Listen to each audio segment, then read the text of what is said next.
Today a verse from the Atma Bodha, Self-Knowledge by Shankaracharya. So this is pure Vedanta, but it is also a very simple reminder and statement. First we have to chant it. That's how we get the feeling and what it means. Om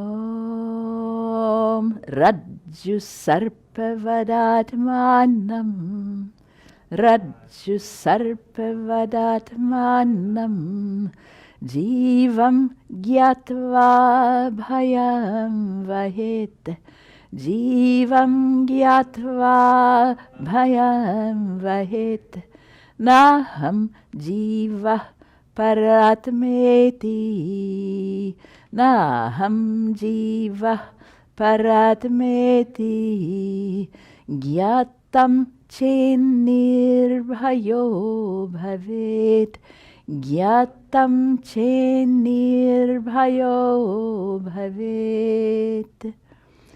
I'll show again. When you see this combination J and N with the tilde on top, it is Jya originally, and we pronounce Gya. It is North Indian style.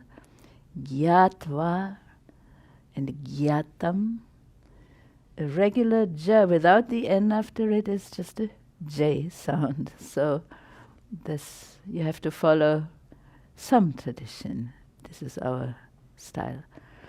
Om Rajju Sarpa Vadatmanam Rajju Sarpa Vadatmanam Jivam Gyatva Bhayam Vahet Jivam Gyatva Bhayam Vahet Naham Jiva Paratmeti Naham Jiva Paratmeti Gyatam Chennirbhayo Bhavet Gyatam Chennirbhayo Bhavet. And together Rajju Sarpa Vadatmanam Jivam Gyatva Bhayam Vahet Naham Jiva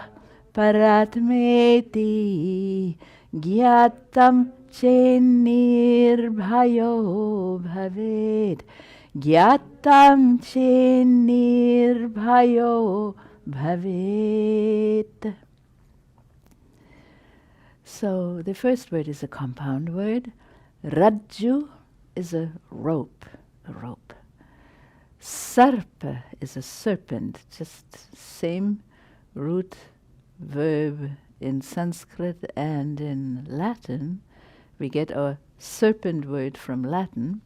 So Sanskrit sarpa, Latin serpa, to move like that. The verb means to slither along like that kind of movement of a serpent. Vad means like or as.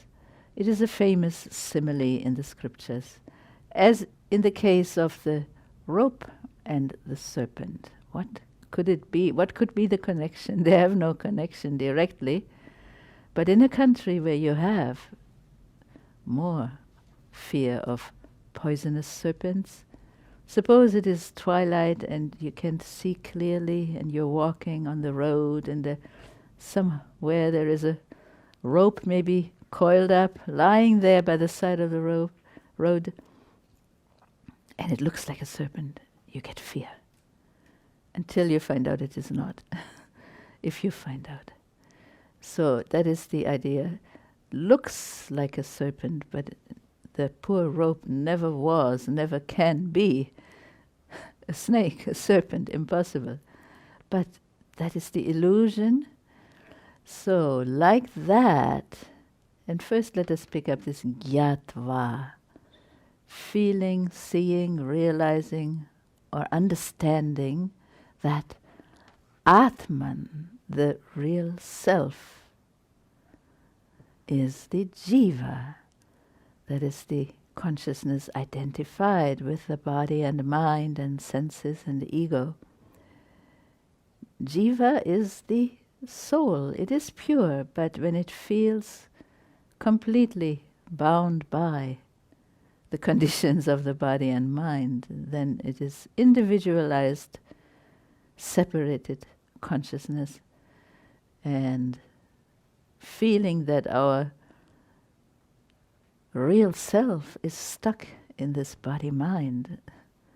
That is some condition. Feeling that way, bhayam vahet, one will have fear. There's natural fear of losing that which you feel you have, or which you feel you are. We feel we are the body, then there will be death of the body. There will be fear of death, if not in the conscious mind. Then there are layers upon layers upon layers in the subconscious mind, in the unconscious, the collective unconscious. So one will have fear. Vahet, vaha is to carry. One will carry fear around with oneself all the time. Bhayam is fear. So understanding that the self is this body-mind self, one will have fear, and one will be in the condition like the one who sees a rope and thinks it's a serpent. That is fear. The serpent will be the life and death story with all the suffering in between. Not that everything is suffering. We're not afraid of happiness, but it will change. Happiness changes again into misery, and misery will change again into happiness. Nobody has ever been able to stop that from happening. When you're healthy and have everything you need, you're kind of happy.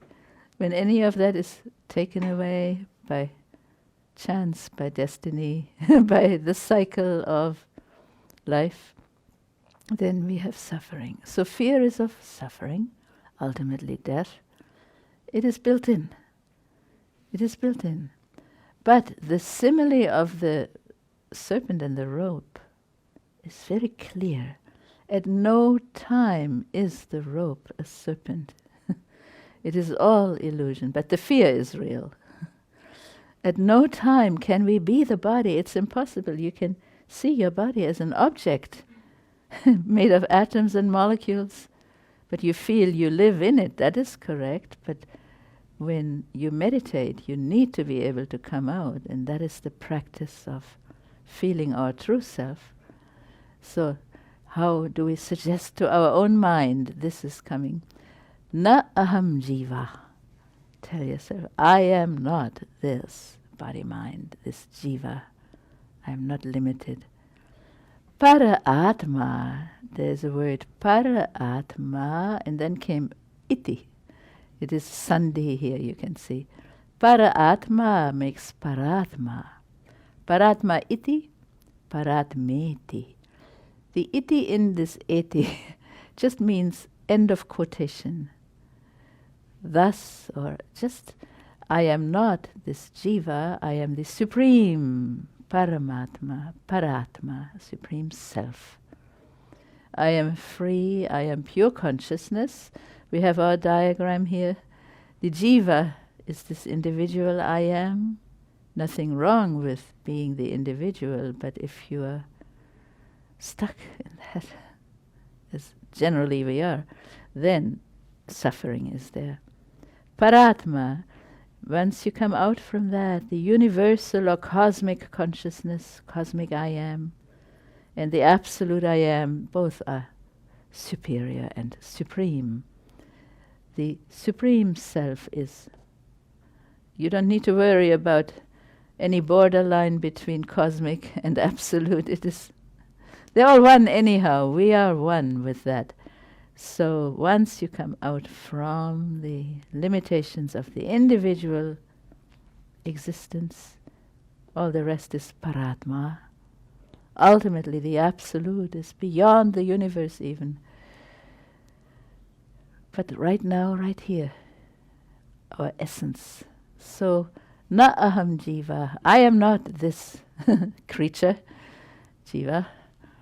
I am the Supreme Self, cosmic and beyond cosmic. Gyatam chen, chen is chet, if and when that is realized, truly known, nirbhaya bhaved, one will be fearless for good. Nirbhaya, bhayam is fear, nirbhaya, one who is without fear. As long as you feel you're the body, there will be natural fear of annihilation. And everybody knows that when you look around, there isn't anybody that doesn't die. But it's only the body. And if you feel your spirit, then fear will be gone, not to return. Simple statement. When one feels the self to be this individual self, it is like the superimposition of a serpent on a rope. It is not real, but nevertheless one will have great fear. But if it is understood, it is felt, I am not this jiva, this individual being, but I am the Supreme Self, cosmic consciousness, absolute consciousness. Then one is fearless, no cause for fear. Fear is of suffering, fear is of not even death so much, of suffering. But when there is no identity with the body, you can imagine it's like a spiritual anesthesia. In fact, in our Guru's book, the first book that he published, The Fundamentals of Yoga, 1959, I was very impressed when I first read it years ago. Yogis are able to have anesthesia through the process of yoga nidra, and breathing is involved, everything, meditation, concentration is involved. Even hypnosis can do it. Yoga is more than hypnosis. Even hypnosis is used to do anesthesia. It was a comfort to know you just practice your meditation and everything else. The fear will be less because you will start feeling, I'm not the body. You will start feeling it truly. Without escaping anything, it is a fact, it's a truth of meditation. So jivam gyatva bhayam vaid, if we feel we are this individual tiny person, fear. But paratma iti, paratma asmi, no more fear. I am Supreme Self, pure consciousness. The space even cannot have pain or suffering. The space is unconscious, but the space of the Supreme Consciousness, there's bliss and no fear and no pain, no possibility. Anything that has a form and is made of atoms and molecules or mental units, identities, that can have suffering. But space already is a good example. Cannot have suffering, nothing to attach to, nothing to latch on to. There's no suffering. So pure consciousness, impossible, no suffering. So every meditation we should go into that place of fearlessness to practice, because we need practice. Who knows what can happen tomorrow in the world, and it can trigger any hidden things. So meditation should be continued. And you cannot sit down all day and meditate, so then the practices and the studies that are conducive to that. Your 1 minute meditation will be more powerful when you have a lot of practice. When you don't practice the disciplines and the methods and the studies, then your 1 minute meditation will not give you so much. You cannot sit all day long and meditate, but you can lead a life that makes meditation more productive of this state of fearlessness. Let us chant it again. Om Rajju Sarpavadatmanam Jivam Gyatva Bhayam Vahet Naham Jiva Paratmeti Gyatam Chennirbhayo Bhavet.